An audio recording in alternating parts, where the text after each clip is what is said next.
raging for over 3 years with more than 10,000 deaths and the UN warning that 22 million people are threatened by violence, disease, and a lack of food, the civil war in Yemen is hardly ever talked about in the United States.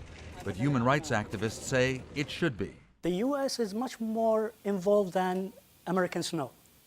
And they are not only assisting and abiding the Saudi-led coalition to violate international human rights law, but they continue also to sell them billions of arms in billions. Walid al-Hariri, based at Columbia University, monitoring the war in his native country, Yemen.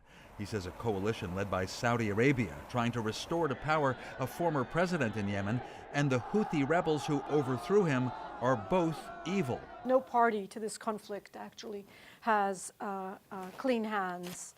The Houthis have intensified their use of child soldiers, and the Houthis also are impeding humanitarian access. Sarah Leo Whitson of Human Rights Watch says Saudi Arabia and its partners have used American weapons to kill around 1,000 civilians. What our investigation has found is that some of these coalition attacks may amount to war crimes. Clearly, the weapons that are being provided by the United States and other Western allies are being used in these brutal attacks that are costing the lives of civilian men, women, and children.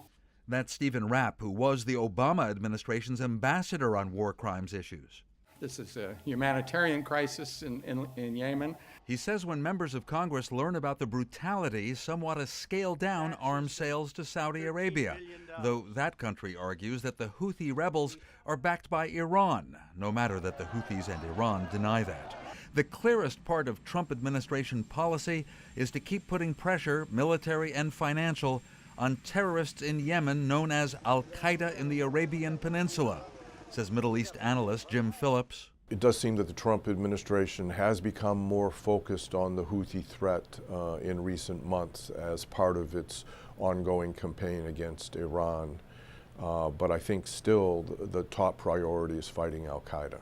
U.S. officials confirm they want the Houthis to lose, but also express concern about a humanitarian disaster, urging Saudi Arabia and the United Arab Emirates not to attack a key port in Yemen because a lot more food, fuel, and medicine need to be shipped in for civilians.